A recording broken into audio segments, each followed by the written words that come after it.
अपनी अपनी कुर्सी की पेटियां बांध लेना थोड़ा सा टाइट से। बेटा अर्थ के ऊपर रिप्रोडक्शन लगभग सब जगह पे मिलता है। बेटा डैन लैंग्वेज का मतलब है एक ऐसी लैंग्वेज जिसके अंदर चेंज नहीं हो सकते। बेटा अब अर्थ के ऊपर 1.7 से 1.8 मिलियन वैरायटीज है, जिसमें लगभग 0.5 मिलियन वैरायटीज है प्लांट की और 1.2 से 1.3 मिलियन वैरायटीज किसकी है, एनिमल्स की। तो पहला वर्ड जीनस को, दूसरा स्पीशीज को और तीसरा सब स्पीशीज को बताता है। प्लांट किंगडम में जनरल कैरेक्टर है कि सबके पास सब फोटोसिंथेसिस करेंगे, सबके पास क्लोरोफिल प्रेजेंट होगा।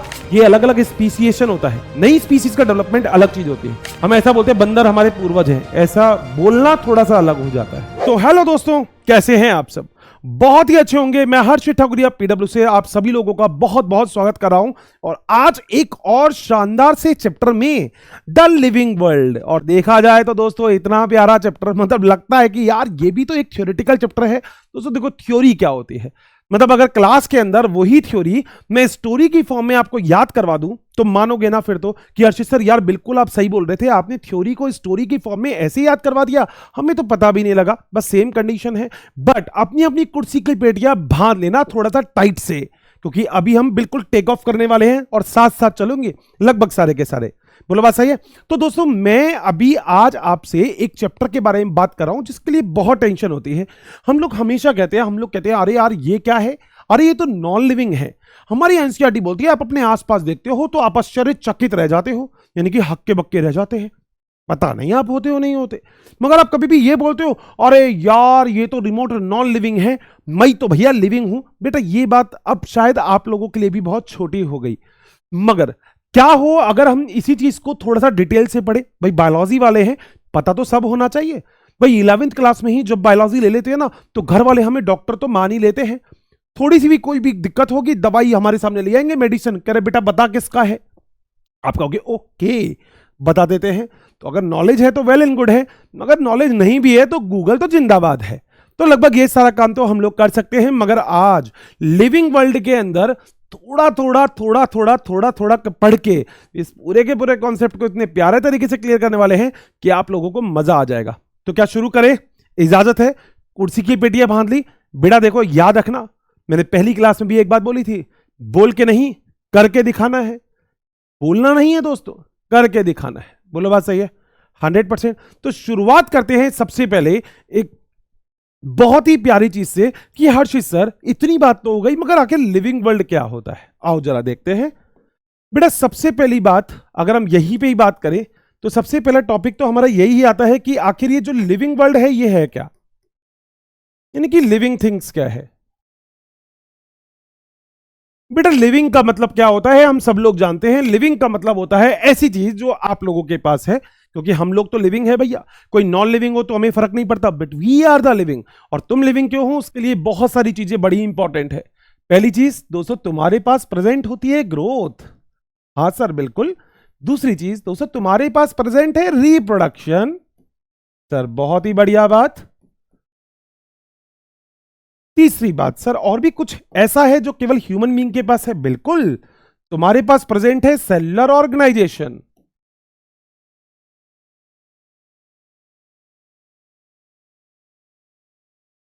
तुम्हारे पास प्रेजेंट है कॉन्शियसनेस, तुम्हारे पास प्रेजेंट है मेटाबॉलिज्म। कैसे भूल सकते हो मेटाबॉलिज्म को भी? बोलो बात सही है क्या? क्या है तुम्हारे पास? मेटाबॉलिज्म। बोलो सही है? सो तुम ग्रोथ भी रखते हो, तुम्हारे पास रिप्रोडक्शन की ताकत भी है, तुम्हारे पास सेलुलर ऑर्गेनाइजेशन भी है, तुम्हारे पास कॉन्शियसनेस भी है, तुम्हारे पास मेटाबॉलिज्म भी है। तो लगभग ये सारे पॉइंट तो ऐसे पॉइंट है जो लगभग हमने कभी ना कभी पढ़े तो थे और दिमाग में ये बात भी क्लियर है। सर बात तो आपकी बिल्कुल सही है, कॉन्सेप्ट को क्लियर करने के लिए बेसिक जरूरी होते हैं, ये भी तो बेसिक ही है भैया। आपको देखो सीधी सी बात है, ये वाली चीजें नई वाली एनसीईआरटी में से चाहे बिल्कुल हट गई हूं, मगर हमें पता होना चाहिए, क्योंकि आपके एनसीईआरटी में ग्रोथ के बारे में भी बात होगी, आपके एनसीईआरटी में रिप्रोडक्शन के बारे में बात होगी, आपके एनसीईआरटी में सेलुलर ऑर्गेनाइजेशन के बारे में बात होगी, कॉन्शियसनेस के बारे में पूरा का पूरा नर्वस जो चैप्टर है वो आपको पूरा पढ़ना है, साथ साथ मेटाबॉलिज्म के बारे में भी तो बात होती ही रहती है। तो ये सारे कॉन्सेप्ट को अगर क्लियर करना है तो सबसे पहले आज हम बात करेंगे यहां पे किसके बारे में? ग्रोथ के बारे में। तो दोस्तों आओ जरा, लिविंग बीइंग के अंदर सबसे पहला कैरेक्टर क्या होता है? That is called as a growth. दोस्तों ग्रोथ क्या चीज होती है? दोस्तों ग्रोथ होता है किसी भी चीज के अमाउंट में इंक्रीज होना, किसी भी चीज का वॉल्यूम बढ़ जाना। तो अगर मान लो किसी भी चीज का अमाउंट है वो इंक्रीज हो रहा है तो आप बोलोगे हर्षित सर इसमें ग्रोथ हो रही है। किसी भी चीज का अगर वॉल्यूम है वो इंक्रीज हो रहा है तो आप बोलोगे इसका ग्रोथ हो रही है। अगर किसी भी चीज का सरफेस एरिया बढ़ जाता है तो आप बोलोगे भैया इसमें भी ग्रोथ हो रही है। बोलो बात सही है क्या? बेटा पहले ना मैं बड़ा पतला सा था, मगर उसके बाद मैंने मोमोज चाउमीन मंचूरियन खा खा के मेरा पेट बढ़ा लिया, तो बेटा सरफेस एरिया तो बढ़ ही रहा है। पहले स्लिम ट्रिम से होते थे, बग गए बग गए बग गए बग गए। अब कई लोगों का तो बेटा सिस्टम ही अलग है। कई लोगों का पेट तो इतना बाहर आ जाता है कि वो बफर सिस्टम में जाते हैं ना तो यहीं पे रख लेते हैं प्लेट, टेबल ढूंढने की जरूरत नहीं पड़ती। मगर ऐसी ग्रोथ हम लोगों को तो नहीं चाहिए भैया।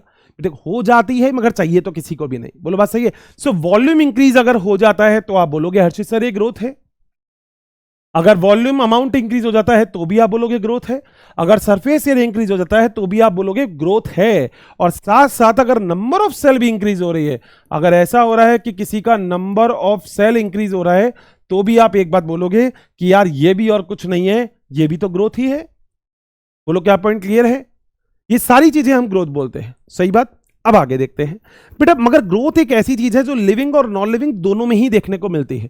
तो ग्रोथ एक ऐसा पैरामीटर है जो present in both living and non living. तो यहां पे एक पॉइंट लिख देता हूं कि present in both living and non living, दोनों में ही दोस्तों आपको ग्रोथ देखने को मिलती है। अब आप कहोगे लिविंग के अंदर कैसे देखने को मिलेगी?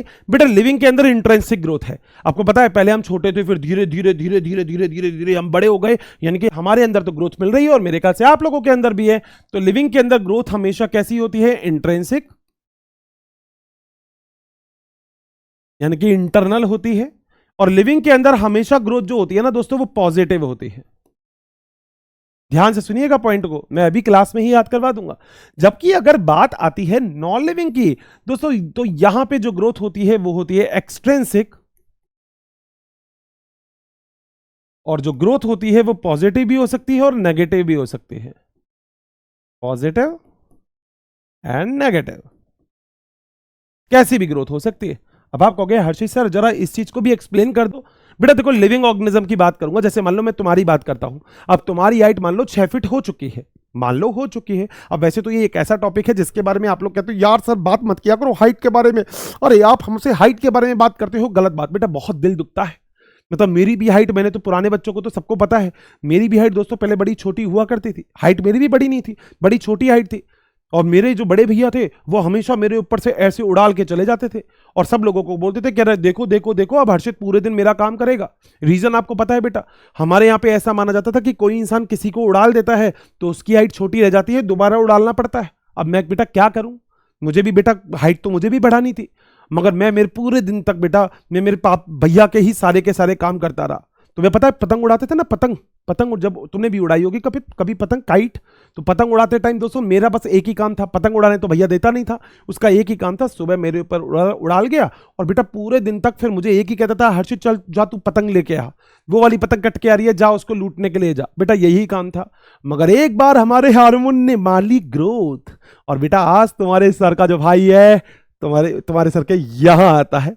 इसका मतलब सीधी सी बात है। और कमेंट बॉक्स में जरूर बताना वो आखिर कौन सी चीज थी जो सच में मेरे अंदर इनिशिएट होने लग गई और मेरी हाइट मेरे भाई की हाइट से बढ़ गई। तो बेटा ग्रोथ की देखो ऐसी कोई दिक्कत नहीं है, हाइट छोटी भी है तो भी क्या टेंशन आ रही है बेटा, हाइट छोटी है आपका काम नहीं रुकना चाहिए। बेटा ये थोड़ी सड़क की लाइट ऐसे ही हाथ से सही करनी है, या कमरे में ट्यूबलाइट लगी है उसको हाथ से ही सही करोगे। बेटा सीढ़ी लगा दो, क्या फर्क पड़ रहा है, अपना काम नहीं रुकना चाहिए, बस इतनी हाइट होनी चाहिए। बोलो बात सही है क्या? और काम तुम्हारा रुकेगा नहीं, 1-2 फीट से तो बड़े होंगे, बस बहुत है बेटा, हाइट हो गया काम तुम्हारा। ठीक है, तो ग्रोथ हमेशा तुम्हारे अंदर पॉजिटिव होगी। 6 फीट के हो जाओगे तो कभी 5-9 के नहीं रहोगे। रात को ये नहीं सोचोगे अरे मैं क्या होगा मैं 5 फीट का रह जाऊंगा, बेटा हो ही नहीं सकता। तुम हमेशा और हमेशा और हमेशा 6 फीट के ही रहोगे। Point number first. And point number second which is very very very important, तुम्हारे अंदर इंट्रिंसिक ग्रोथ हो रही है, अंदर ही ग्रोथ हो रही है। और दोस्तों वो ग्रोथ पता है क्यों हो रही है? वो ग्रोथ केवल और केवल पॉजिटिव ग्रोथ इंट्रिंसिक इसलिए हो रही है क्योंकि तुम्हारी बॉडी में एक प्रोसेस हो रहा है जो मैं पढ़ा के आ चुका हूं, माइटोसिस, इक्वेशनल डिवीजन हमेशा होता रहता है तुम्हारी बॉडी के अंदर ही। बोलो बात सही। सेकेंड थिंग, नॉन लिविंग के अंदर एक्सट्रेंसिक ग्रोथ होती है, जैसे तुमने सैंड्यूज देखा होगा, रेत का टीला, तो ऐसे ऐसे रेत उड़ के आई, सैंड्यूज बड़ा हो गया, रेत उड़ के चली गई तो सैंड्यूज छोटा हो गया। यानी कि ग्रोथ दोनों हो सकती है। पहली बात आउटर ग्रोथ होती है यानी कि एक्सट्रेंसिक ग्रोथ होती है, और दूसरी बात वो क्या होता है, पॉजिटिव और नेगेटिव कैसी भी हो सकती है। ये रेत उड़ के आई, रेत का टीला बड़ा हो गया, ये रेत उड़ के चली गई, रेत का टीला फिर छोटा हो गया। बेटा मगर तुम्हारी हाइट की टेंशन मत लो, 4 फीट के हो गए ना, बधाई हो मुन्ना, मतलब बेटा मिठाई बांट दो, तो 4-5 फीट के भी हो गए, मिठाई बांट दो बेटा, चालू कर दो आज यही काम। आज सबके घर घर जाके मिठाई बांटनी है तुम्हें, कि तुमको पता लग गया कि सर ये बात आपने अच्छी बताई कि इससे ऊपर तो बढ़ सकती है हमारी, क्योंकि हमारी ग्रोथ तो पॉजिटिव होती है, मगर इससे कम नहीं होगी। बिल्कुल परफेक्ट बात है। क्या बोलो आगे चले? पक्का? ये हो गई पहली बात ग्रोथ। मगर एक बार बताओ, मैं तुमसे पूछ रहा हूं, क्या ग्रोथ आपको लिविंग और नॉन लिविंग दोनों में दिख रही है? सामने देख के बताना, क्या ग्रोथ आपको लिविंग और नॉन लिविंग दोनों में दिख रही है? दोनों में दिख रही है ना? दोनों में, यानी कि लिविंग में भी दिख रही है ग्रोथ, और किस में दिख रही है? नॉन लिविंग में भी। तो क्या आप ग्रोथ को डिफाइनिंग प्रॉपर्टी बोलोगे? यानी कि ग्रोथ के बेस पे क्या आप लिविंग और नॉन लिविंग को डिफाइन कर सकते हो? नहीं कर पाओगे, क्योंकि लिविंग के अंदर भी ग्रोथ है, नॉन लिविंग के अंदर भी ग्रोथ है। हाँ, मगर एक बात याद रख सकते हो, लिविंग के अंदर इंट्रिंसिक ग्रोथ है, नॉन लिविंग के अंदर एक्सट्रिंसिक और इंट्रिंसिक दोनों ही ग्रोथ होती है। बोलो बात सही है? सो याद रखना, ग्रोथ इज नॉट या नॉन डिफाइनिंग प्रॉपर्टी, इसको आप डिफाइन नहीं कर सकते। बोलो बात सही है? इसके बेस पे आप किसी भी चीज को लिविंग और नॉन लिविंग नहीं बोल सकते। आप ये कह सकते हो हर्षित सर ये नॉन लिविंग है, इसमें भी ग्रोथ है, ये लिविंग है, इसमें भी ग्रोथ है। तो मैंने कहा क्या डिफाइन कर सकते हो? सर नहीं। मैंने कहा इंट्रिंसिक ग्रोथ, सर अब सही है। मैंने कहा क्या लिविंग के अंदर केवल और केवल इंट्रिंसिक ग्रोथ होगी, जबकि नॉन लिविंग के अंदर ग्रोथ एक्सट्रिंसिक होती है। बताओ क्या पहला पॉइंट क्लियर? आ जाओ बेटा अगला। बेटा अगला और जो सेकंड पॉइंट है ना, वो भी बड़ा खास है, and that point is called as a reproduction. क्या है? रिप्रोडक्शन। दोस्तों रिप्रोडक्शन का मतलब क्या होता है? अपने जैसा ऑर्गेनिज्म डेवलप करना ही रिप्रोडक्शन है। नाम ही पता लग रहा है बेटा। ये देखो क्या है नाम में, बेटा नाम में है री प्लस प्रोडक्शन, यानी कि अपने जैसा ऑर्गेनिज्म डेवलप करोगे तो इसी को ही हम रिप्रोडक्शन बोलते हैं। बेटा भगवान न करे मोबाइल टूट जाएगा और रास्ते में तुम्हारा दोस्त मिलेगा और कहेगा कहां जा रहा है, तो मन तो कर रहा ढूंढ दो उसको, मगर बाद में कहोगे ओ मुन्ना सुन मेरी बात, मैं रिपेयर करवाने जा रहा हूं। आप कभी नहीं बोलोगे उससे पेयर करवाने जा रहे हो, आप क्या बोलोगे? भाई मैं जा रहा हूं मगर मैं अभी रिपेयर करवाने जा रहा हूं मेरा मोबाइल। रिपेयर। बेटा कहीं फॉरेस्ट था और अब फॉरेस्ट नहीं है, तुमने फिर से फॉरेस्ट लगा दिया, तो आप उसे फॉरेस्टेशन नहीं, आप उसे रीफॉरेस्टेशन बोलोगे। बोलो क्या पॉइंट क्लियर है? तो रिप्रोडक्शन का मतलब अपने जैसा ऑर्गेनिज्म डेवलप करना। तुम तुम्हारे दोस्त को बोलते हो अबे गधा है क्या? बेटा तुम्हारा दोस्त अगर वो है तो वो गधा हो ही नहीं सकता, क्योंकि उसके मम्मी पापा भी ह्यूमन बीइंग हैं, तो वो भी तो ह्यूमन बीइंग होगा। तो बेटा सीधी सी बात है, अगली बार से ऐसा तो अपने दोस्त को मत बोलना, दिल पे लगती है बेचारे के। और दिल बेटा, दिल याद रखना, दिल एक ही है बेटा, तो दोस्त के दिल से नहीं खेलना है, कभी उसको ये वाली बात नहीं बोलनी है। बताओ क्या दूसरा पॉइंट भी क्लियर? तो रिप्रोडक्शन के बारे में क्या मेरी क्लास में सारे के सारे लोग समझते हैं? हाँ सर, इसका मतलब सर ऑर्गेनिज्म बनेगा ऑन, जैसा ऑर्गेनिज्म है वैसा ही, ऑन सेल्फ, अपने जैसा चीज बनाओगे आप तो वो रिप्रोडक्शन है। बताओ क्या पॉइंट क्लियर है? 100%? ठीक है बेटा, अर्थ के ऊपर रिप्रोडक्शन लगभग सब जगह पे मिलता है, ठीक है। और रिप्रोडक्शन जनरली 3 टाइप का हो सकता है। एक होता है एसेक्सुअल, एक होता है दोस्तों जिसे हम बोलते हैं सेक्सुअल, और एक और होता है जिसे हम बोलते हैं वेजिटेटिव। ध्यान से बात सुनना, मैं फिर आपको बोल रहा हूं, नई एनसीईआरटी में से ये वाले टॉपिक हट चुके हैं, मगर यही टॉपिक आपको डिटेल से 11th और 12th में पढ़ने हैं, तो क्यों ना अभी थोड़ी बहुत नॉलेज इसकी ले ली जाए। आ जाओ। और देखो नॉलेज दोस्तों बायोलॉजी के अंदर कभी बेकार नहीं होती, समझना पड़ेगा, बस समझने वाली चीज है। देखो अभी ग्रोथ के बारे में समझ में आया ना, कि इंट्रिंसिक ग्रोथ कभी भी ऑप्शन में आ जाए तो केवल लिविंग के पास, मगर ग्रोथ दोनों के पास, लिविंग के पास भी, नॉन लिविंग के पास भी। डन है? क्या मेरी गाड़ी आगे चला सकता हूं? पक्का तैयार हो? आओ बेटा फिर चलते हैं आगे, आ जाओ बेटा। तो 3 टाइप के हैं, एसेक्सुअल, सेक्सुअल, वेजिटेटिव। एसेक्सुअल क्या होता है दोस्तों? इसके अंदर तो सिंगल पेरेंट होता है, एक ही पेरेंट से नया ऑर्गेनिज्म बन जाता है। सेक्सुअल में एक मेल होता है और एक फीमेल पेरेंट होती है।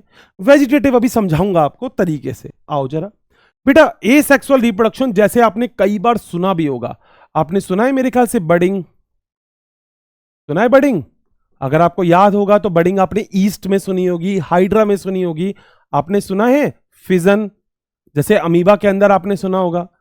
बडिंग आपने सुना होगा, जैसे मैं यहाँ पे छोटा सा डायग्राम बडिंग का बना देता हूं तो आपको याद भी रहेगा। देखो जैसे मान लो ये ईस्ट होता है, इसका एग्जाम्पल है ईस्ट, तो ईस्ट के अंदर दोस्तों एक बर्ड निकल जाती है, ऐसे एक्सटर्नल बर्ड निकल गई, ये इससे अलग हो जाएगी। और दोस्तों बताओ कितने ईस्ट बन जाएंगे? 2 ईस्ट बन जाएंगे। सही है पहला पॉइंट, पॉइंट नंबर ए। और पॉइंट नंबर बी क्या है बेटा? पॉइंट नंबर बी है, जैसे मैं फिजन की बात करता हूं, सभी लोगों को पता है अमीबा, ये क्या है? ये है बेटा अमीबा।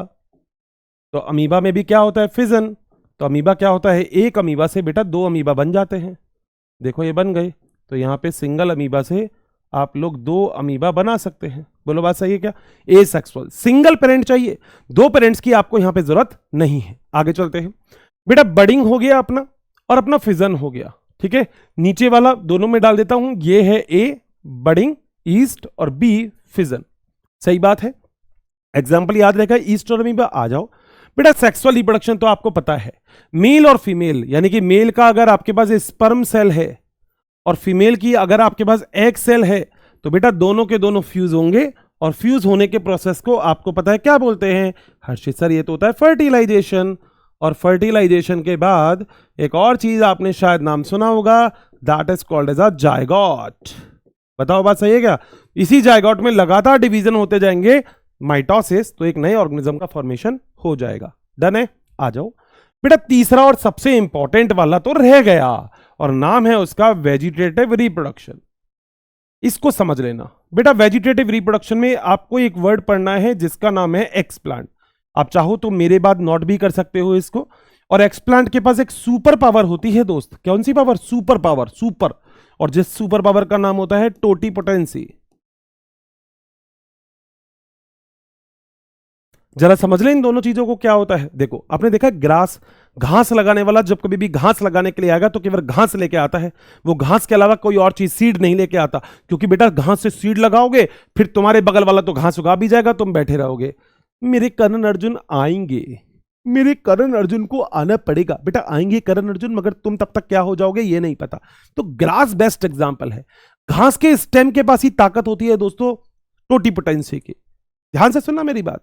जैसे तुमने पोटैटो देखा है, पोटैटो, तो पोटैटो के अंदर आपने कभी देखा होगा, तो पोटैटो के अंदर ऐसे ऐसे प्रेजेंट होती है स्ट्रक्चर जिसे हम बोलते हैं आई।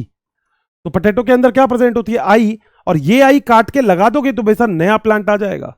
तो डेफिनेशन बोल दूं दोस्तों, part of plant which have capability to develop a new plant. ध्यान रखना, एक्सप्लांट के बारे में एक बात लिख देता हूं। एक्सप्लांट क्या होता है? ये होता है part of plant capable to develop new plant. तो प्लांट का एक पार्ट जो नया प्लांट डेवलप करने के लिए कैपेबल हो, उसे तो हम क्या बोलते हैं? X plant. और बेटा एक्स प्लांट ही क्यों होता है वो? क्योंकि एक्स प्लांट के अंदर मुन्ना एक ताकत होती है। वो पावर कौन सी होती है? That power is called as a totipotency, power of explant. तो जो एक्स प्लांट है उसकी जो पावर है, that power is known as totipotency. बताओ क्या पॉइंट क्लियर है क्या? तो एक्सप्लांट की ताकत को हम क्या बोलते हैं? टोटीपोटेंसी। डन है? आगे चल सकते हैं? आ जाओ बेटा, ये 2 चीज हो गई। मगर एक बात बताओ बेटा, एनसीईआरटी तो ये बोलती है कि रिप्रोडक्शन लिविंग में भी हो सकता है, और ऐसे भी लिविंग होंगे जिनके अंदर रिप्रोडक्शन होगा ही नहीं। जैसे एग्जांपल दे रहा हूं मैं को दोस्तों, आपने सुना होगा जैसे स्टेराइल ह्यूमन बीइंग होते हैं, स्टेराइल मेल होते हैं जिनके अंदर स्पर्म सेल नहीं बनती, स्टेराइल फीमेल होती है जिनके अंदर एग सेल नहीं बनती या प्रॉपर डेवलप नहीं हो रही। ठीक है, आपने इसके अलावा वर्कर भी सुनी होगी, मैंने सेल डिवीजन वाले चैप्टर में भी वैसे आपको पढ़ाया था, एक बार देख लेना। वर्कर भी, हनी भी, तो ये भी दोस्तों देखा जाए आपने सुना होगा म्यूल के बारे में, म्यूल। ठीक है, अगर आपने इन सबके बारे में सुना है तो आप जानते हो ये सभी के सभी होते हैं लिविंग। मगर आप लोगों को यह भी बात पता है कि लिविंग होने के साथ साथ ये नॉट कैपेबल फॉर रिप्रोडक्शन, यानी कि इनके अंदर रिप्रोडक्शन करने की ताकत नहीं होती। तो क्या रिप्रोडक्शन के आप बेस पे आप लिविंग और नॉन लिविंग को बता सकते हो? आप कहोगे नहीं, आप रिप्रोडक्शन के बेस पे लिविंग और नॉन लिविंग नहीं बता सकते। आप ये याद रखोगे कि ये लिविंग है, ये नॉन लिविंग है, मगर आप कभी ये नहीं बोल सकते। क्यों? ऐसे भी कई सारे लिविंग है जिनके अंदर रिप्रोडक्शन करने की ताकत ही नहीं है। तो क्या ये लिविंग नहीं है? है लिविंग, मगर ये रिप्रोडक्शन नहीं कर सकते। बताओ क्या दूसरा पॉइंट क्लियर? आ जाओ बेटा आगे। तीसरी चीज हमारे पास होता है जिसका नाम है सेलुलर ऑर्गेनाइजेशन। बताओ क्या पॉइंट क्लियर है क्या? अच्छा, तो यहां पे लिख देता हूं रिप्रोडक्शन के लिए भी एक छोटी सी बात, क्या डिफाइनिंग प्रॉपर्टी है, नॉट डिफाइनिंग है? ये भी दोस्तों नॉन डिफाइनिंग है, इससे भी आप चीजों को डिफाइन नहीं कर सकते, नॉन डिफाइनिंग है। याद रखना ये वाले पॉइंट इंपॉर्टेंट है, ये नॉन डिफाइनिंग वाला पॉइंट इंपॉर्टेंट है। बताओ क्या पॉइंट क्लियर है यहां तक? चलें आगे, आ जाओ बेटा। बेटा अगली चीज होती है सेलुलर ऑर्गेनाइजेशन। और आप लोग सेलुलर ऑर्गेनाइजेशन के बारे में जानते हो कि ये क्या होता है। बेटा सेलुलर ऑर्गेनाइजेशन का मतलब होता है कि हम लोगों ने ये बात बहुत अच्छे से पढ़ा है कि जो सेल होता है वो बनाता है टिश्यू, जो टिश्यू होता है वो बनाता है ऑर्गन, जो ऑर्गन होता है वो बनाता है ऑर्गन सिस्टम, और जो ऑर्गन सिस्टम होते हैं ये बनाते हैं एक मल्टी सेलुलर ऑर्गेनिज्म। पहले भी सुना था कभी? सुना होगा 100%। मल्टी सेलुलर बोलो क्या? ऑर्गेनिज्म। बोलो क्या पॉइंट क्लियर है? तो इसका मतलब हम क्या बोल सकते हैं? हम बोल सकते हैं हर्षित सर जो आप बोल रहे हैं, क्या बोल रहा हूं मैं बोल रहा हूं कि सेल जो होगा ये मिलके बनाएगा टिश्यू, टिश्यू मिलके क्या बनाएगा? ऑर्गन, ऑर्गन मिलके क्या बनाएगा? ऑर्गन सिस्टम, और ऑर्गन सिस्टम मिलके क्या बनाएगा? एक मल्टी सेलुलर ऑर्गेनिज्म। माइटोसिस के थ्रू, ये तो हमें पता ही है। तो यहां पे दोस्तों बस कुछ नहीं कर रहा, एक छोटा सा प्यारा सा एरो लगा दूंगा, क्योंकि एरो से हमें पॉइंट क्लियर हो जाएगा कि ये क्या हो रहा है। बताओ क्या पॉइंट क्लियर है? 100%। कोई भी कैसा भी डाउट किसी को भी है यहां तक तो बता दो, बताओ बताओ क्या पॉइंट क्लियर है यहां तक कि सेल मिलके क्या बनाएगा? अब तो मेरे ख्याल से लगभग सारे लोग कह देंगे हाँ हर्षित सर बिल्कुल आपकी बात हमें 100% क्लियर है। बताओ क्या पॉइंट क्लियर है? तो सेल मिलके बनाते हैं टिश्यू। सेल कैसे बनाएंगे टिश्यू? बेटा बहुत सारी सेल है, एक मान लो जैसे 4 बंदे हैं, एक इस वॉल को पुश कर रहा है, किसको पुश कर रहा है, किसको पुश कर रहा है, किसको पुश कर रहा है, ये टिश्यू नहीं है, मगर सबको बुलाया, एक ही वॉल को पुश कर रहा हूं, this is called as a tissue. Group of cell जो स्ट्रक्चरली हो सकता है डिफरेंट, मगर फंक्शन उनका एक ही होगा बेटा, एक मतलब एक ही होगा उसका फंक्शन। सही है? सबको बुला के बोला इसको लगाओ। टिश्यू मिलके क्या बनाएगा? ऑर्गन, ऑर्गन मिलके ऑर्गन सिस्टम, ऑर्गन सिस्टम मिलके एक मल्टी सेलुलर ऑर्गेनिज्म। जैसे तुम्हारी बॉडी का एग्जांपल देता हूं, तुम्हारी बॉडी में मान लो सेल है, सेल ने मिलकर बहुत सारे टिश्यू बना लिए, टिश्यू ने मिलकर बना लिए ऑर्गन। ऑर्गन जैसे मान लो डाइजेशन के अंदर डिफरेंट ऑर्गन है ना, माउथ हो गया, ईसोफेगस हो गया, है ना, ये सब कुछ ठीक है, स्मॉल इंटेस्टाइन, लार्ज इंटेस्टाइन, जब ये सारे मिल जाएंगे तो क्या बनेगा? ऑर्गन सिस्टम, पूरा डाइजेशन सिस्टम बन गया। जब कई सारे सिस्टम मिल जाएंगे, डाइजेशन सिस्टम, रेस्पिरेशन सिस्टम और nervous system, blood circulatory system, सारे सिस्टम मिल जाएंगे तो क्या बनेगा? Multi cellular organism. बताओ क्या पॉइंट क्लियर है? तो चलें आगे। चलो बेटा अगला एक और चीज है जिसका नाम है मेटाबॉलिज्म। इसके अंदर है, पुरानी एनसीईआरटी में एक छोटी सी लाइन दी थी जो मैं आपको बताऊंगा जरूर, ध्यान से सुन लेना जरा। बेटा मेटाबॉलिज्म का मतलब क्या होता है? मेटाबॉलिज्म का मतलब दो चीजों से मिलकर बना है, ये है एक का नाम कैटाबॉलिज्म, सुना होगा, और एक का नाम है एनाबॉलिज्म, ये भी सुना होगा। बेटा कैटाबॉलिज्म का मतलब क्या होता है? कैटाबॉलिज्म का मतलब किसी भी चीज को कट करना, नाम ही समझ में आ रहा है। कैटा का मतलब बोलो क्या है? कट करना। ये कोई पार्ट है, इससे दोस्तों ये दो पार्ट बन गए, this is called as a catabolism. और ये कोई पार्ट है, इससे आपको दो पार्ट बन गए, and this is called as a anabolism. बोलो बात सही है? सो एना का मतलब किसी भी चीज को ज्वाइंट करना, जोड़ना किसी चीज को, तो एना का मतलब किसी भी चीज को ज्वाइंट करना, जोड़ना, मेक करना, कुछ बना रहे हो तो एनाबॉलिज्म है। जैसे तुम बहुत सारी सेल से मिलकर तुमने टिश्यू बना लिया, एनाबॉलिज्म है। तुमने अमीनो एसिड को जोड़ के प्रोटीन बना लिया, एनाबॉलिज्म है। मगर कैटाबॉलिज्म डाइजेशन कर रहे हो, लार्ज पार्टिकल को स्मॉल पार्टिकल में कन्वर्ट कर रहे हो, डाइजेशन में क्या होता है? कैटाबॉलिज्म ही तो है। और दोनों को अगर मेरे प्यारो तुमने मिला दिया, कभी तुम्हारा मन कर गया, तो बोलो क्या हो गया? वो मेटाबॉलिज्म। बोलो बात सही है? मगर अब एनसीईआरटी क्या बोलती थी पुरानी वाली? वो ये बोलती थी कि मेटाबॉलिक जो रिएक्शन होती है, कैटाबॉलिज्म और एनाबॉलिज्म, ये देखा जाए तो लेबोरेटरी में भी हो सकती है, लैब में भी तुम ये काम कर सकते हो केमिकल्स के थ्रू। तो ये बोलती है कि आप उसको लिविंग थिंग नहीं बोलोगे। हाँ, उसके अंदर होने वाली रिएक्शन लिविंग रिएक्शन हो सकती है, मगर आप उससे लिविंग नहीं बोलोगे। बेटा एक बात आओ, जोड़ना और तोड़ना तो लैब में भी कर सकते हो आप, मगर मेटाबॉलिज्म जो होगा, ये वाली जो स्ट्रक्चर आप बोलते हो, तुम्हारी बॉडी के अंदर कुछ बन रहा है, कुछ टूट रहा है, तो तुम्हारी बॉडी की रिक्वायरमेंट के अकॉर्डिंग हो रहा है, तो this is the metabolic reaction. तो हम ऐसा बोलते हैं कि लिविंग बीइंग वगैरह का अलग होता है, लैब के अंदर भी प्रोसेस तो हो सकते हैं, मगर प्रॉपर मेटाबॉलिज्म जैसे आप कहोगे जो तुम्हारी बॉडी के अंदर, वो तो भैया केवल तुम्हारी बॉडी के अंदर ही होती है। बोलो बात सही है क्या? टेस्ट ट्यूब के बारे में यहां पे बात की गई थी। आ जाओ, लास्ट बेटा आता है कॉन्शियसनेस। बेटा कॉन्शियसनेस का मतलब होता है एक्शन के अगेंस्ट जो तुम रिएक्शन करते हो वही तो कॉन्शियसनेस है। मतलब एक्शन के अगेंस्ट कोई भी एक्शन होगा बेटा, तुम उसके अगेंस्ट बोलो क्या कर दोगे? तुम कह दोगे हर्षित सर मैं तो इसके अगेंस्ट कर रहा हूं रिएक्शन। मैंने कहा एक्शन के अगेंस्ट रिएक्शन करना क्या ठीक है? कह रहा सर बिल्कुल सही है, एक्शन करोगे तो सर आसानी से रिएक्शन हो जाएगा। मैंने कहा एक्शन और रिएक्शन, बात तो दोस्त तुम्हारी बिल्कुल सही है। अरे तुम खुद देख लो ना, तुम्हारी बॉडी में लगभग सारा काम हो रहा है, कॉन्शियस तो हो तुम। गर्मी लगेगी एसी चला लोगे, एसी ज्यादा ठंड लगेगी एसी बंद कर दोगे, टेम्परेचर बढ़ा लोगे, फैन चला दोगे, कूलर चला दोगे, ये काम क्या तुम करते हो? बिल्कुल सही बात है, this is called as a consciousness. मगर एनसीईआरटी क्या बोलती थी? एनसीईआरटी बोलती थी भैया क्या होगा उसमें जो कोमा पेशेंट होगा। बेटा याद रखना, कोमा पेशेंट में कोमा लगा है, फुल स्टॉप नहीं, तो कोमा पेशेंट लिविंग है दोस्त, ध्यान रखना। बेटा कोमा जानते हो ना, कोई लाइन यहां से लिखी, फिर बीच में कोमा लगा दिया, फिर लाइन यहां से लिखी, ये तो चलेगा क्योंकि कोमा का मतलब आगे भी कुछ लिखा है। फुल स्टॉप लगेगा तो दोस्तों बात खत्म हो जाएगी। और कोमा पेशेंट अगर कोई पूछता है लिविंग है या डेड है, आपका आंसर एक ही होगा कि कोमा पेशेंट तो भैया लिविंग है, डेड वो नहीं है। बताओ क्या सारे पॉइंट क्लियर हैं क्या?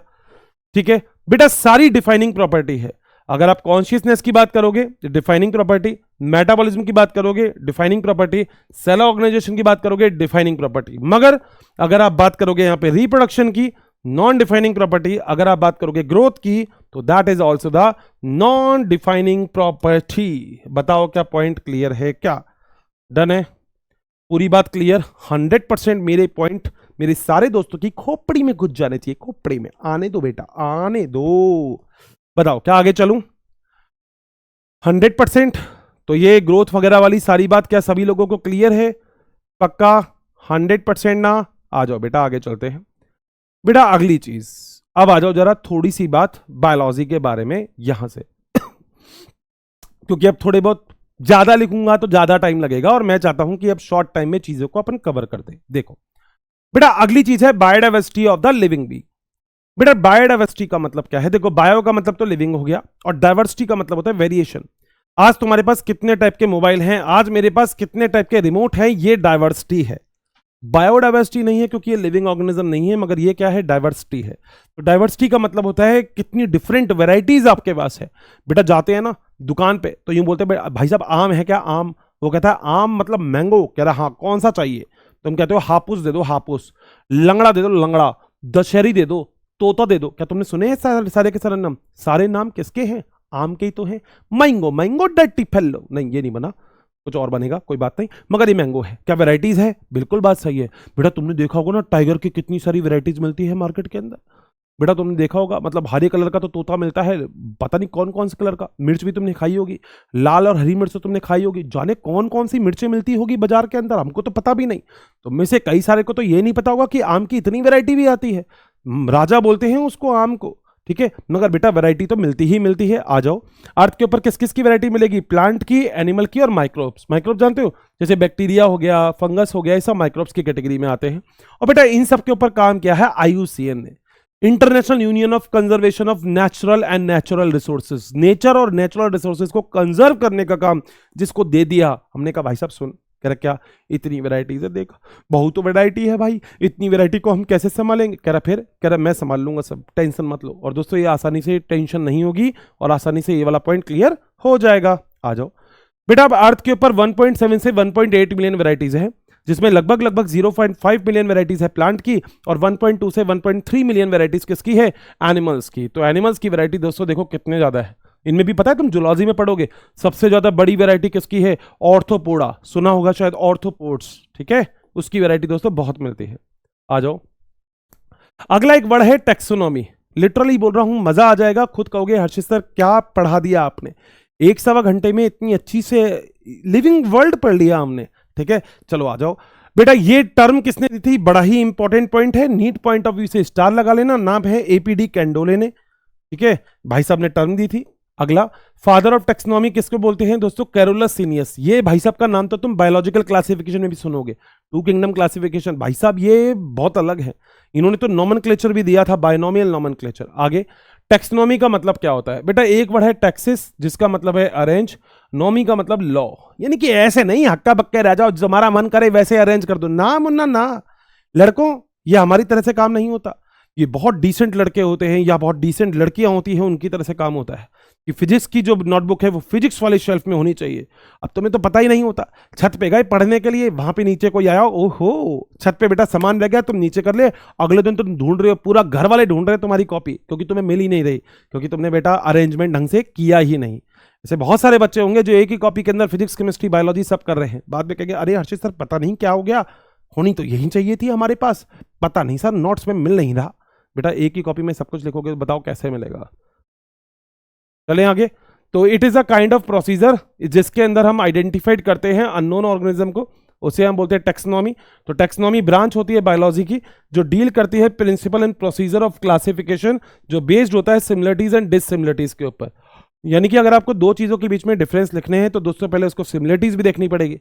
बेटा तुम्हारी के अंदर मतलब इन दोनों रिमोट के बीच में, ये दोनों रिमोट हैं तो इनके बीच में डिफरेंस कर सकता हूं, अच्छी बात होगी करना, क्योंकि सिमिलर है, दोनों रिमोट हैं, मगर डिससिमिलरिटी भी है बेटा, ये टीवी का रिमोट है, ये एसी का रिमोट है, तो बस इतनी सी बात है। आ जाओ आगे चलते हैं बेटा, मगर हर किसी चीज का प्रोसीजर तो होना चाहिए। हर किसी चीज का प्रोसीजर का मतलब हर कोई चीज, पहले आप किसी भी चीज को कभी भी टेक्सोनॉमी करने की कोशिश कर रहे हो, क्योंकि देखो प्लांट और एनिमल की वैरायटीज कितनी है, तुम्हें खुद को भी पता है। जब बायोलॉजी फिजिक्स केमिस्ट्री हो जाती है तभी तुम कहते हो हर्षित सर बायोलॉजी जूलॉजी बॉटनी है, सर फिजिक्स भी पता नहीं कितनी है, मेरे को तो पता नहीं बेटा, फिजिक्स में मेरा हालत कमजोर थी, और सर जूलॉजी वो chemistry, organic inorganic physical, sir तीन है हर्षित सर, हम तो परेशान हो जाते हैं। तो दोस्तों यहाँ पे तीन चीज याद रखना, पहला होता है characterization, identification, classification, nomenclature. Characterization क्या होता है, सबसे पहले आप किसी भी चीज को कैरेक्टर दोगे, ये तुम्हारा रूल है, और याद रखना इनका सीक्वेंस बड़ा इंपॉर्टेंट है। ये जो सीक्वेंस है ये नीट के अंदर पूछा जा सकता है और पूछा भी गया है कि क्या सीक्वेंस होगा टेक्सोनॉमी का। तो पहले करोगे किसी भी चीज को कैरेक्टर दोगे, फिर उसको आइडेंटिफाइड करोगे, पहचान लोगे, ओके ये तो ये है, फिर उसको क्लासिफाइड कर दोगे बेटा सिमिलरिटी डिससिमिलरिटी के बेस पे, और बेटा फिर उसका मन करता है, मन तो करेगा ही तुम्हारा, नाम दे दोगे। ऐसे बोलोगे किसी को ओए इधर आ, बेटा गलत है, नाम दे दोगे, ओ झगड़ू इधर आ, ओ पकड़ू इधर आ, ओ रामू सामू मोहन सोहन सब इधर आ जाओ, दैट्स इट, ठीक है। आ जाओ आगे चलते हैं बेटा, एक और वर्ड आता है यहां पे जिसका नाम है सिस्टमैटिक। अब मेरे ख्याल से मैं जैसे समझा रहा हूं ऐसे समझ लोगे तो मजा आ जाएगा। सिस्टमैटिक का मतलब क्या होता है, जरा इस बात को समझ लेते हैं। सिस्टमैटिक का मतलब क्या होता है बेटा, सिस्टमैटिक का मतलब होता है जब हम दो चीजों को, यानी कि टेक्सोनॉमी में क्या क्या था, आइडेंटिफिकेशन, क्लासिफिकेशन, नॉमेनक्लेचर, और साथ साथ किसको, फाइलोजेनी। फाइलोजेनी का मतलब होता है इवोल्यूशन रिलेशनशिप। जब हम दोनों चीज को प्लस कर देते हैं, मर्ज कर देते हैं, that is called as a taxonomy. बोलो बात सही है। और टेक्सोनॉमी जो वर्ड है, ये जो फाइलोजेनी है, ये वर्ड किसने दिया था, लेमार्क ने, ठीक है। तो फाइलोजेनी का मतलब इवोल्यूशन रिलेशनशिप, इवोल्यूशन का मतलब इसका इवोल्यूशन इससे हुआ। जैसे मैं एक एग्जांपल बताता हूं बेटा, ये बहुत बढ़िया एग्जांपल है कि पहले 5G अभी आ रहा है, फिर उससे पहले 4G था, फिर 3G था, फिर 2G था। तो आपको पता है 2G और 4G के बीच में कौन है, 3G। 3G और 5G के बीच में कनेक्टिव कौन होगा, 4G। बोलो बात सही है। अच्छा एक और याद करवाऊं, देखो बेटा आप हमेशा याद रखना, हैंस, हम सब क्या है, मुर्गियां हैं बेटा, मुर्गियां हैं हम दोस्त सारे के सारे। अरे हर्षित सर मैं तो मुर्गी नहीं हूं, आप होंगे बेटा, सुन लेना, सुन ले, तू खुद कहेगा हर्षित सर जूलॉजी में भी क्या मार दिया आपने, बेटा हम सब मुर्गी हैं। देखो हम आज है होमो सैपियंस, इससे पहले थे होमो निंडरथील्स, उससे पहले थे हम होमो इरेक्टस, उससे पहले थे हम होमो हेबिलिस। बोलो बात सही है क्या, तो हम सब मुर्गियां हैं। क्या है, मुर्गियां। जूलॉजी में क्लास 12th में एक चैप्टर है इवोल्यूशन, जहां पे यहां से एक बहुत प्यारा क्वेश्चन आ जाएगा, तो याद रखना दोस्त, मुर्गी है पर मुर्गी मुर्गी मुर्गी। बोलो बात सही है। सिस्टमैटिक टर्म किसने दी थी, भाई साहब सेम आ गया, कैरोलस लीनियस ने। और ये ओरिजिनेट होता है किससे, लैटिन वर्ड जिसका नाम है सिस्टेमा, और सिस्टेमा एक systematic arrangement of living organism को। याद रखना टेक्सोनॉमी में क्या होगा, आइडेंटिफिकेशन, क्लासिफिकेशन, नॉमेनक्लेचर। बोलो बात सही है। और कैरेक्टराइजेशन, सही है। मगर टेक्सोनॉमी के साथ अगर आपने इवोल्यूशन और जोड़ दिया तो क्या बन गया, सिस्टमैटिक। बस इतनी सी बात है, क्योंकि इवोल्यूशन दोस्त छोटी चीज नहीं होती ना, बड़ी चीज होती है। आ जाओ अब बेटा नॉमेनक्लेचर देखो, किसी भी चीज को नाम देना बहुत जरूरी होता है। नाम दोगे तो आसानी से चीज बता सकते हो। अब एक तो लोकल नाम होता है, जैसे कांदा लाना, कांदा, वो कांदा दे दे बेटा, मगर कांदा, मटर, प्याज, आलू, बैगन, ये तुम जापान में जाके बोलोगे तो वो कहेंगे हाउंशिंग फोंगशिंग फोंग फोंग खींचू ख्वा खी ओ ख्या ख्वा। मगर if you talking about the Pisum sativum, और वहां पे कोई साइंटिस्ट बैठा है तो वो कहेगा okay you are talking about the मच्छर, मतलब गार्डन पी के बारे में बात करें, उसको भी पता लग जाएगा। You talking about the I am the, मैं इंसान हूं, मैं इंसान हूं बेटा, वो नहीं समझेगा। बट तूने बोला आई एम होमो सैपियंस, वो कहेगा oh my God I know you. बहुत बढ़िया। तो this is the local name, और लोकल नेम को क्या बोलते हैं? वर्नेकुलर। मगर दोस्तों एक साइंटिफिक नेम भी होते हैं जो यूनिफॉर्मिटी मेंटेन करते हैं। किसी ऑर्गेनिज्म का नाम कुछ दे दिया तो फिर दे दिया, and that is called the standard name होते हैं दोस्तों किसी भी ऑर्गेनिज्म के, और उसे हम क्या बोलते हैं? नॉमेनक्लेचर। बोलो बात सही है। अब दोस्तों नॉमेनक्लेचर के लिए कई सारी फुल फॉर्म हमें याद करनी है। जैसे हम याद करेंगे आईसीबीएन, हम याद करेंगे आईसीजेडएन, हम एक और याद करेंगे आईसीएनबी, हम एक और याद रखेंगे आईसीवीएन, और हम एक और याद रखेंगे आईसीएनसीपी। अब हर्षित सर ये क्या चीजें हैं? बेटा अगर आप किसी भी चीज को नाम देना चाहते हो तो देखो तुम्हारे हिसाब से तो कुछ होगा नहीं। अगर तुम्हें नाम देना है तो तुम्हें रूल और रेगुलेशन के ऊपर चलना पड़ेगा, और अगर रूल रेगुलेशन की बात आए तो कोई ऑर्गेनाइजेशन तो होना चाहिए। बेटा फॉर एन एग्जांपल, आज मान लो मुझे सेल के बारे में कुछ पढ़ना है, रेप्लिकेशन के बारे में, तो एक बुक हो जाती है जिसका नाम है लेनिंजर। तो लेनिंजर के अंदर लगभग सब कुछ दे रखा है इस चीज के बारे में। सेम कंडीशन यहां पे है आप लोगों के सामने। सुनना जरा, तुमको मान लो अगर प्लांट को कभी भी नाम देना है तो बेटा जिस ऑर्गेनाइजेशन से तुम बात करोगे, ठीक है, तो उस ऑर्गेनाइजेशन का नाम है ICBN, international code of botanical nomenclature. तो ये किसके ऊपर है? प्लांट के ऊपर, बॉटनी के ऊपर। ठीक है, प्लांट्स के ऊपर लिख देता हूं तो और कंफ्यूजन नहीं रहेगा, मगर ये तो बॉटनी इसने लिखा है क्योंकि लिखा हुआ है, तो बॉटनिकल है, और बॉटनिकल का मतलब प्लांट होता है। बेटा जेड से क्या होता है? जूलॉजिकल, यानी कि एनिमल के लिए अगर नाम देना है तो इससे बात करोगे। आईसीएनबी का मतलब अगर तुमको बैक्टीरिया के ऊपर नाम देना है तो इस ऑर्गेनाइजेशन के पास जाओगे कि भैया हमको बैक्टीरिया पे नाम देने हैं। ये थोड़ी तुम तुम्हारे हिसाब से कुछ भी नाम दे दोगे। घर की अदालत चल रही है क्या? बेटा इंडिया में नहीं वर्ल्ड में जाना जाएगा वो नाम, तो ऑर्गेनाइजेशन के पास तो जाना चाहिए पड़ेगा आपको, जो उस पर नाम देने में आपकी हेल्प करता है। ये बेटा वायरल नॉमेनक्लेचर है, यानी कि वायरस के बारे में। और बेटा ये वो है जिसे हम कल्टीवेटेड प्लांट बोलते हैं। कल्टीवेटेड यानी कि लेबोरेटरी के अंदर। जरा फुल फॉर्म बताऊं? International code of botanical nomenclature, international code of zoological nomenclature. इसमें तो कभी कंफ्यूज मत होना, ये देखो दोनों एक जैसे हैं। बच्चा सबसे ज्यादा कंफ्यूज होता है इसमें और इसमें। बेटा देखना आईसीबीएन, आईसीजेडएन दोनों एक जैसे है बॉटनी जूलॉजी। ये एनबी है, बाद में आ गया बी, तो international code of nomenclature for bacteria. ये international code of virus nomenclature, international code of nomenclature of cultivated plants, जो लैब वगैरह के अंदर एक्सपेरिमेंट के थ्रू आप प्लांट डेवलप करते हो, उसके बारे में बात हो रही है। बताओ क्या पॉइंट क्लियर है? चलें आगे। बेटा ये फुल फॉर्म है आप लोगों के लिए, मैंने बता दिया। International code of botanical nomenclature, international code of zoological nomenclature, international code of virus nomenclature, international code of nomenclature of bacteria for bacteria, और international code of nomenclature of for cultivated plants. सही बात है? आ जाओ बेटा आगे। अब बेटा अब एक चीज आती है, तो हर्षित सर आपने अभी अभी लिखा एक वर्ड जिसका नाम है बाइनोमियल नॉमेनक्लेचर। सर आखिर ये बाइनोमियल नॉमेनक्लेचर क्या है, इसको बता दो। बेटा बाइनोमियल नॉमेनक्लेचर कैरोलस सीनियस ने दिया था। इसने बोला था पहली बात तो कैरोलस लीनियस, बोलो बात सही है। कैरोलस सीनियस ने बोला भैया किसी भी चीज को नाम देना है तो बाइनोमियल नॉमेनक्लेचर से होगा। मतलब इन्होंने दोस्तों पहला साइंटिफिक नेम दिया, वो किसका था? वो था मैंगो का। और बेटा मैंगो का जो साइंटिफिक नेम दिया वो दिया था मेंजीफेरा इंडिका। Mangifera indica. जैसे मैं लिख रहा हूं ऐसे ही आपको लिखना है। अच्छा साइज में कोई फर्क नहीं पड़ता, मगर लिखना है ऐसे ही है। बोलो बात सही है। इन्होंने कुछ रूल बताए।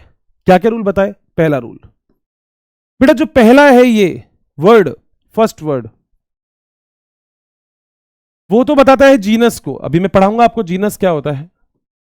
और जो सेकंड वर्ड है वो बताता है स्पीशीज को। बताओ क्या पहला पॉइंट क्लियर है? अभी इसको समझाऊंगा मैं। पहला लॉ दोस्तों, लॉ नंबर सेकंड, ये दोस्तों जीनस और स्पीशीज जो होगा बीच में गैप होगा, gap between genus and species. बताओ कि दूसरा पॉइंट क्लियर है? आओ जरा पॉइंट नंबर 3 पे चलते हैं। दोस्तों जीनस का पहला जो अल्फाबेट होगा वो कैपिटल, जबकि स्पीशीज का पहला अल्फाबेट स्मॉल। सबके लिए कॉमन है, फिर प्लांट और एनिमल के लिए। तो यहां पे क्या है? पॉइंट नंबर सी, जो जीनस है उसका फर्स्ट अल्फाबेट वो कैसा होगा? कैपिटल। तुम्हारी मनमर्जी नहीं चलेगी इसमें। और जो स्पीशीज है उसका फर्स्ट अल्फाबेट क्या होगा? स्मॉल होगा। बताओ क्या डायग्राम में क्लियर है ये वाली बात? आगे चले बेटा। ये जिस लैंग्वेज में लिखा जाएगा वो लैटिन लैंग्वेज होती है। लैटिन लैंग्वेज क्यों क्यों बोलते हैं बेटा? ये डेड लैंग्वेज है, डेड लैंग्वेज। बेटा डेड लैंग्वेज का मतलब है एक ऐसी लैंग्वेज जिसके अंदर चेंज नहीं हो सकते। मना कर दिया उसने कि भाई साहब चेंज करना है मेरे पास मत जा। हिंदी लिविंग लैंग्वेज है बेटा, कोई बदलाव करना है आप कर सकते हो, मगर एक ऐसी लैंग्वेज जिसके अंदर चेंजेस होंगे ही नहीं बेटा, वो लैटिन लैंग्वेज है। बताओ क्या पॉइंट क्लियर है? अगला पॉइंट आ जाओ, नेक्स्ट पॉइंट आओ बेटा। डी के बाद एक अगला पॉइंट कर लेते हैं, ई।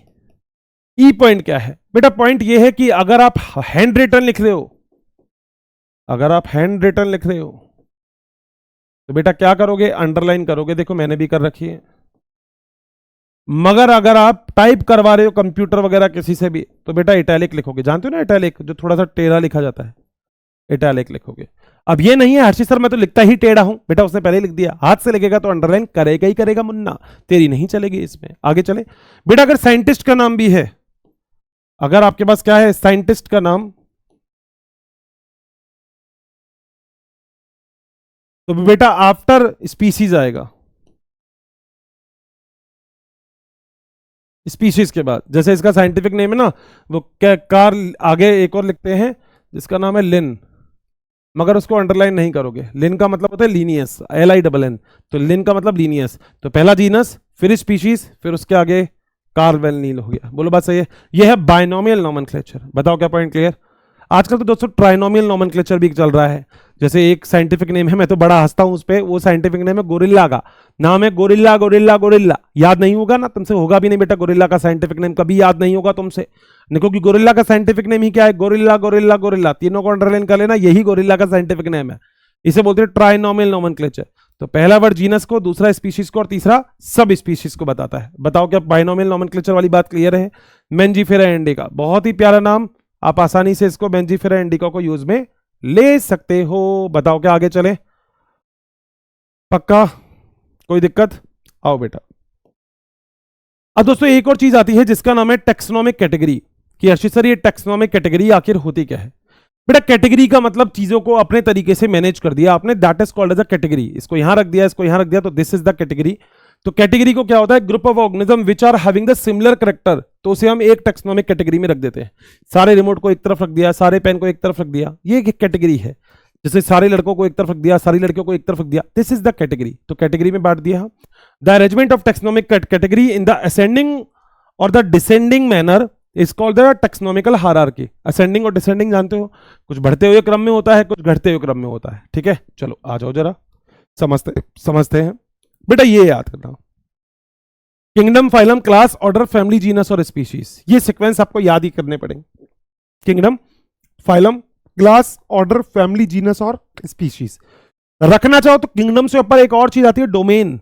मैं आपको पढ़ाऊंगा बायोलॉजिकल क्लासिफिकेशन में। इससे भी ऊपर दोस्तों एक वर्ड आ जाता है, नाम होता है डोमेन। मगर आज अपन को उसके बारे में नहीं पढ़ना, आज अपन को केवल और केवल इसके बारे में ही पढ़ना है। डन है मेरी बात? आ जाओ बेटा। फाइलम अगर यूज करोगे तो याद रखना एक शॉर्ट फॉर्म पीए। पीए का मतलब पी से फाइलम, ए से एनिमल के लिए। मगर अगर डिवीजन है तो किसके लिए? प्लांट्स के लिए। तो प्लांट के लिए सीक्वेंस क्या हो जाएगा? Kingdom, division, class, order, family, genus, species. और एनिमल के लिए क्या हो जाएगा? Kingdom, phylum, class, order, family, genus और स्पीशीज। बोलो क्या पॉइंट क्लियर है? आगे चलते हैं। Classification involve the hierarchy. Hierarchy का मतलब बेटा पैटर्न। जैसे मान लो तुम्हारा मोबाइल खराब हो जाएगा तो ये थोड़ी तो अंबानी के घर पे पहुंच जाओगे कि मेरा मोबाइल खराब हो गया सही कर दे। बेटा अंबानी है वो तेरा और सबका मोबाइल सही कर सकता है, अंबानी है बेटा वो। तो तुम उसके बाद नहीं जाओगे, तुम लोकल जगह पे चले जाओगे जहां पे दुकानदार होते हैं कि हमारा मोबाइल नहीं चल रहा, जरा देख लो। लोकल जगह पे बेटा बात हो गई, अंबानी यहां पे आपसे बात नहीं करेगा। बताओ क्या पॉइंट क्लियर है? चलें आगे। तो हर एक कैटेगरी को आप एक टेक्सोनोमिक कैटेगरी को आप एक रैंक बोल सकते हो। तो किंगडम भी एक रैंक है, फाइलम भी एक रैंक है, क्लास भी एक रैंक है, इसको कैटेगरी या रैंक बोल सकते हो। ऑल कैटेगरी टुगेदर हम इसको टेक्सोनोमिक हायरार्की बोलते हैं। हायरार्की का मतलब जैसे मान लो आप प्रिंसिपल के, आप पहले चपरासी के पास गए, उसने काम नहीं किया तो आप क्लास टीचर के पास गए, उसने काम नहीं किया तो फिर आप प्रिंसिपल के पास गए, उसने काम नहीं किया तो फिर आप डायरेक्टर के पास गए, दैट्स इट। तो हर एक चीज को हम क्लासिफिकेशन के अंदर यूटिलाइज करते हैं। बोलो बात सही है? चलें आगे। अब देखो जरा, ये एक छोटा सा तरीका है इसको पढ़ने का। देखो ऊपर ऊपर किंगडम है, phylum, class, order, family, genus, species. फिर अर्थ पे स्पीशीज बहुत सारी हैं। जैसे आपने देखा होमो सैपियंस, होमो इरेक्टस, होमो निडरथैल, होमो हिरबिलिस, देखो स्पीशीज बहुत सारी हैं। बोलो बात सही है? जैसे आपने सुना है मेंजिफेरा इंडिका, ऐसे तो सुना होगा। जैसे पेंथेरा टाइग्रिस टाइगर होता है, पेंथेरा लियो लॉयन होता है, पेंथेरा पार्डस, पेंथेरा पेंथेरा सुना होगा। Apis dorsata, Apis indica, Apis mellifera, Apis florea, honey bees, ये भी सुना होगा। तो यानी कि आपके पास स्पीशीज तो बहुत सारी है, मगर ये सारी की सारी स्पीशीज किसमें आती है? जीनस में। सारे जीनस किसमें आते हैं? फैमिली में। फैमिली किसमें आती है? ऑर्डर में। ऑर्डर किसमें आता है? क्लास में। क्लास किसमें आता है? फाइलम में। फाइलम किसमें आता है? किंगडम में। तो सबसे बड़े कौन है? किंगडम। मगर किंगडम बड़े हैं कि कमरा बना दिया, ये कमरा है, मगर इस कमरे में वहां पे खाने का सामान रखा है, यहाँ पे नहाने का सामान रखा है, यहाँ पे पढ़ने का सामान रखा है, यहाँ पे ब्यूटी पार्लर का सामान रखा है। ब्यूटी पार्लर लड़कियों, सही है ना? हाँ, तो बस this is called as a kingdom. मगर जब जहां जहां पे सब कुछ रखा है, दिस इज द स्पीशीज। अब अगर स्पीशीज से आप लोग जाओगे किंगडम की तरफ, तो ये असेंडिंग ऑर्डर होता है। इस असेंडिंग ऑर्डर में जनरल कैरेक्टर इंक्रीज होते हैं। जैसे प्लांट किंगडम बोल दिया, तो प्लांट किंगडम में जनरल कैरेक्टर है कि सबके पास सब फोटोसिंथेसिस करेंगे, सबके पास क्लोरोफिल प्रेजेंट होगा, यही तो होगा प्लांट किंगडम। बिल्कुल बात सही है। यहां पे कॉमन कैरेक्टर जो होंगे वो डिक्रीज होंगे, बिल्कुल बात सही है। और स्पेसिफिक कैरेक्टर यहां पे क्या होंगे? डिक्रीज होंगे, बिल्कुल, क्योंकि स्पेसिफिक कैरेक्टर आपको स्पीशीज के अंदर ज्यादा देखने को मिलेंगे, स्पेसिफिक कैरेक्टर। मगर अगर आप ऊपर से नीचे आ रहे हो तो डिसेंडिंग ऑर्डर है, इसमें जनरल कैरेक्टर डिक्रीज होंगे, कॉमन कैरेक्टर इंक्रीज होंगे, और स्पेसिफिसिटी भी क्या होगी? इसमें इंक्रीज होगी। डायग्राम बड़ा प्यारा है, इंपॉर्टेंट है for NEET point of view, याद रहेगा तो जिंदगी भर यूं कहोगे अर्षित सर मजा आ गया, कोई दिक्कत ही नहीं थी। चलें आगे। यहाँ चल नहीं रहा क्या? चल तो रहा है, वहां नहीं चल रहा था। आ जाओ बेटा, ये पूरा का पूरा आप जानते हो। किंगडम से क्या बनेगा? फाइलम, फाइलम से क्या बनेगा? क्लास, क्लास से क्या बनेगा? ऑर्डर, ऑर्डर से क्या बनेगा? फैमिली, फैमिली के बाद जीनस, जीनस के बाद स्पीशीज। बोलो बात सही है? अब लगभग लगभग पूरी बात हम जानते हैं। किंगडम लार्जेस्ट कैटेगरी होती है, phylum group of related class. अब अगर देखा जाए ना तो दोस्तों यहां से समझने की कोशिश करना है इसको, यहां से, क्योंकि सबसे बड़ा तो किंगडम है। देखो स्पीशीज क्या होती है बेटा? सबसे स्मॉलेस्ट कैटेगरी स्पीशीज है, सबसे छोटी कैटेगरी तो यही है, ठीक है। अब member of same species can interbreed, यानी कि फर्टाइल ऑफस्प्रिंग होंगे, यानी कि सेम स्पीशीज के जो मेंबर होंगे वो आपस में सेक्सुअल रिप्रोडक्शन कर सकते हैं। बिल्कुल बात सही है। ये स्मॉलेस्ट यूनिट और बेसिक यूनिट होती है, सही बात है। Member of same species are fundamentally similar, यानी कि उनके बहुत सारे कैरेक्टर आपस में बहुत हद तक सिमिलर हो सकते हैं। बहुत सारी स्पीशीज किसमें जाएगी? जीनस में। बोलो बात सही है? अब ग्रुप ऑफ रिलेटेड स्पीशीज किसमें आ जाएगी? जीनस में। जैसे मैंने बोला एपिस डॉर्साटा, एपिस इंडिका, तो डॉर्साटा और इंडिका ये तो बाद में आ रहा है ना, तो जो बाद में आता है वो तो क्या होता है? स्पीशीज। जो पहले आता है वो क्या होता है? जीनस। बहुत सारे जीनस किसमें आएंगे? फैमिली में, जिसके अंदर ग्रुप ऑफ रिलेटेड जीनस होंगे। ग्रुप ऑफ रिलेटेड फैमिली किसमें आएगी? ऑर्डर में। ग्रुप ऑफ रिलेटेड ऑर्डर किसमें आएंगे? क्लास में। ग्रुप ऑफ रिलेटेड क्लास किसमें आएंगे? फाइलम में। और ग्रुप ऑफ रिलेटेड फाइलम किसमें आएंगे? किंगडम में। बोलो बात समझ में आ रही है? इसका पता मतलब क्या हुआ? एक किंगडम के अंदर मान लो कई सारे फाइलम हैं, एक फाइलम के अंदर कई सारी क्लास हैं, एक क्लास के अंदर कई सारे ऑर्डर हैं, एक ऑर्डर के अंदर कई सारी फैमिली है, एक फैमिली के अंदर कई सारे जीनस हैं, एक फैमिली के अंदर कई सारे क्या हैं? जीनस, और एक जीनस के अंदर कई सारी स्पीशीज हैं। बोलो बात समझ में आ रहा है? यही तो लिखा है। ग्रुप ऑफ रिलेटेड स्पीशीज एक जीनस में आएगी, ग्रुप ऑफ रिलेटेड जीनस एक फैमिली में आएगा, ग्रुप ऑफ रिलेटेड फैमिली एक ऑर्डर में आएगा, ग्रुप ऑफ रिलेटेड ऑर्डर एक क्लास में है, ग्रुप ऑफ रिलेटेड क्लास एक फाइलम में है, ग्रुप ऑफ रिलेटेड फाइलम एक किंगडम में। इसे तो बोला है, यानी कि ऐसे पेड़ बन रहा है, ऊपर की तरफ ऐसा, नीचे की तरफ फैला फैला सा। बोलो क्या पॉइंट क्लियर? चलें आगे, आ जाओ बेटा। अब देखो जरा आगे चलते हैं। सबसे पहला पॉइंट होता है स्पीशीज। स्पीशीज टर्म किसने दिया था? जॉन रे। याद रखना, नीट के अंदर बहुत ही आसानी से पूछा जा सकता है कि स्पीशीज टर्म किसने दिया? जॉन रे ने। और बायोलॉजिकल कॉन्सेप्ट स्पीशीज किसने दिया? ये दिया अर्नेस्ट मेयर ने, जिसको 20 सेंचुरी का डार्विन बोलते हैं हम। तो नीट के अंदर दोस्तों यहां से दोनों जगह से बहुत ही प्यारा क्वेश्चन आ सकता है कि 20th सेंचुरी का डार्विन किसे कहते हैं? तो आपका आंसर है अर्नेस्ट मेयर। और अगर क्वेश्चन आ गया स्पीशीज टर्म किसने दी, तो आंसर है जॉन रे। जितनी भी स्पीशीज होती है वो आपस में स्ट्रक्चरली फंडामेंटली सिमिलर होती है, ये आपस में इंटरब्रीड यानी कि सेक्सुअल रिप्रोडक्शन कर सकती है, इनके जेनेटिक कैरेक्टर आपस में क्या होते हैं, सिमिलर होते हैं, मगर कुछ एक्सेप्शन केस है। म्यूल, जानते हो म्यूल? हाँ वही, बढ़िया। हमने क्या किया, हमने मेल डंकी को और फीमेल हॉर्स को फ्यूज कर दिया तो म्यूल बन गया, मगर याद रखना लिखवाया म्यूल सेक्सुअल रिप्रोडक्शन नहीं कर सकता। हमने हिनी बनाई थी, उल्टा कर दिया था हमने, मेल तो ले लिया था हॉर्स और फीमेल क्या ले ली थी, डंकी, तो हमने क्या बना लिया था, हिनी। चलें आगे, आ जाओ बेटा, अब आ जाओ स्पीशीज के बाद नेक्स्ट है जीनस। ठीक है, जैसे ग्रुप ऑफ रिलेटेड स्पीशीज किसमें आ जाएगी, जीनस में। वो डायग्राम याद रहना चाहिए, kingdom, phylum, class, order, family, genus, species, बस आपका सारा काम हो गया। आ जाओ बेटा, चलें आगे, आओ। जैसे पोटैटो, ब्रिंजल और मकोए, ये एक ही स्पीशीज में, जीनस में रखा जाता है, नाम होता है सोलेनम। ठीक है, मगर लॉयन, टाइगर और लेपर्ड अभी भी बताया, सब एक ही जीनस में, दैट इज अ पैंथेरा। सब किस में रखा जाते हैं, पैंथेरा में। तो आपको देखने को लगता है टाइगर और लॉयन एक जैसे लगते हैं, नहीं ना, मगर देखो टाइगर और लॉयन दोनों कहीं ना कहीं आपस में एक दूसरे से जुड़े हुए हैं। दोनों का जीनस भाई साहब एक ही है, चाहे स्पीसीज अलग हो, क्या फर्क पड़ता है। तुम्हें अभी भी ये नहीं लगेगा कि कैट देखते हो हालत खराब नहीं होती, बिल्ली को देख के तो कोई हालत खराब नहीं होती, मगर शेर बेटा देखते हो ना हालत खराब हो जाती है। मगर दोनों अगर देखा जाए तो देख ना, दोनों के अंदर भी सिमिलरिटी मिलेगी तुमको। अभी आगे चलूंगा, बीच में नहीं बोलूंगा कुछ, मगर तुम्हें लगेगा अबे मतलब इसका मतलब बिल्ली और ये दोनों ये मैंने मैच कर रहे हैं, बेटा सारे मैचिंग है एक दूसरे से। ठीक है, अगला फैमिली। बेटा फैमिली क्या होती है, ग्रुप ऑफ रिलेटेड जो जीनस होते हैं वो फैमिली के अंदर आते हैं। बोलो बात सही है। एग्जाम्पल जैसे सोलेनम लिखा हुआ है, पिट्यूनिया और धतूरा। धतूरा जानते हो ना, धतूरा खा के आया क्या, अबे धतूरा पिएगा क्या, वही धतूरा है। ये सारे सोलोनेसी में आते हैं। और अगर आप पेंथेरा को देखते हो और फैलिस को देखते हो जिसमें कैट आती है, तो आप किस में देखते हो, फैलिडे में लिखते हो। ये थोड़ी सी दोस्तों थ्योरेटिकल पॉइंट है जो आपको याद करना पड़ेगा। मतलब इसके लिए देखो मैं न्यूमोनिक भी आपको दे सकता था, मगर मुझे लगता है न्यूमोनिक बहुत ज्यादा बड़ी हो जाती है। ठीक है, आ जाओ आगे।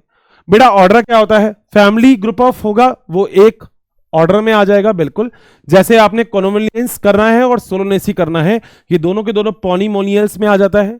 और साथ साथ फेलिडे जिसके अंदर बोला था कैट आता है, और कैनिडे जिसमें डॉग आता है। तो आपको लगता है कभी बिल्ली और कुत्ते को देख के कहीं मैच होंगे, बेटा दोनों मैच है, क्योंकि दोनों का ऑर्डर क्या है, कार्निवोरस। दोनों जनरली नॉन वेजिटेरियन होते हैं। ग्रुप ऑफ रिलेटेड ऑर्डर जो होंगे वो किस में आएंगे, क्लास में। तो यहां पे स्पेंडियल्स और पॉलीमोनियल्स किसमें आते हैं, डायकॉट में। ये मैं पढ़ाऊंगा आपको प्लांट किंगडम में नहीं, मॉर्फोलॉजी में ज्यादा अच्छे से, कि डायकॉट जिसके अंदर 2 कॉटिलडॉन, मोनोकॉट जिसके अंदर 1 कॉटिलडॉन होता है। और प्राइमेटा जैसे मैन और मंकी, कार्निवोरस, कैट और डॉग, ये सारे किसमें आते हैं, मैमल्स में। तो आपको कभी नहीं लगता होगा कि हम कभी मिले हुए हैं। तुम इंसान और अपने आप को देख के कहते हो ये हमारे पूर्वज है, बेटा उससे थोड़ी बने हो आप। ये अलग अलग स्पीसीएशन होता है, नई स्पीसीज का डेवलपमेंट अलग चीज होती है। हम ऐसा बोलते हैं बंदर हमारे पूर्वज हैं, ऐसा बोलना थोड़ा सा अलग हो जाता है। ठीक है, चलो भैया आगे चले। बेटा अगला होता है फाइलम। आपको पता है फाइलम एनिमल के लिए और डिवीजन प्लांट के लिए। तो किंगडम कौन सा होता है, प्लांट किंगडम और एनिमल किंगडम। वैसे देखा जाए तो हम अब कार्ल वूज का 6 किंगडम क्लासिफिकेशन पढ़ रहे हैं। Archaebacteria, you bacteria, protista, Plantae, fungi, animalia. 6 kingdom classification पढ़ रहे हैं आज के टाइम में। तो ये तो 2 किंगडम पे ही रुके हुए हैं, हम तो 6 किंगडम पढ़ेंगे अगली क्लास, अगले वाले लेक्चर में ही। ठीक है, देखते हैं, आ जाओ। बेटा ये एक बहुत छोटी सी चीज थी जो सब लोग कहते थे हर्षित सर याद याद याद, क्या इसको करना है। पहली बात तो नीट पॉइंट ऑफ व्यू से बहुत इंपॉर्टेंट है। ठीक है, अब दूसरा पॉइंट कैसे याद करोगे। बेटा मैन ह्यूमन बीइंग है ना, साइंटिफिक नेम है होमो सैपियंस। इसने इटैलिक लिख रखा है, हाथ से लिखोगे तो सब में अंडरलाइन करोगे। बोलो क्या पॉइंट क्लियर है, 100%। जीनस दिख रहा है, होमो, मुस्का, मैंजीफेरा और ट्रिटिकम। बोलो सबके जीनस क्लियर है क्या। अब ये आ जाओ बेटा, इसको याद करने का एक छोटा सा तरीका बता रहा हूं। जैसे हमारे प्राइम मिनिस्टर जो थे है ना, नरेंद्र मोदी, वो चाय वाले थे पहले। ठीक है, तो हमारे से ह्यूमिडिटी हो गया, जो क्या है इसकी फैमिली है। प्राइम मिनिस्टर से क्या हो गया, प्राइमेटा। ठीक है, हमारे प्राइम मिनिस्टर तो आप ऐसे कर सकते हो, ये प्राइम हो गया, ये मिनिस्टर हो गया, और ये हो गया हमारे। तो जो हमारे प्राइम मिनिस्टर हैं वो कैसे हैं बेटा, चाय वाले हैं। बोलो बात सही है क्या। तो अब ये मत कहना हर्षित सर ये कैसे, ड्यू टू रिस्पेक्ट, मतलब ये याद करने का बस एक तरीका है। आगे आओ बेटा सेकंड याद करना है तो कैसे है, मैंने से हो गया मुस्का। म्यूजिक का मतलब जानते ही हो, दिया, डिप्थेरा, इंसेक्टा और ऑर्थोपोडा के बाद में आप एनिमल किंगडम में पढ़ोगे। अगली चीज बेटा यहां पर तो देखो सीधा ही याद कर लो, प्लांट किंगडम है। एनाकार्डियेसी फैमिली होती है, इसका ऑर्डर स्पेंडियल्स होता है, डायकॉट होता है और एंजियोस्पर्म होता है इसका फाइलम। नीचे वाला बेटा मैंने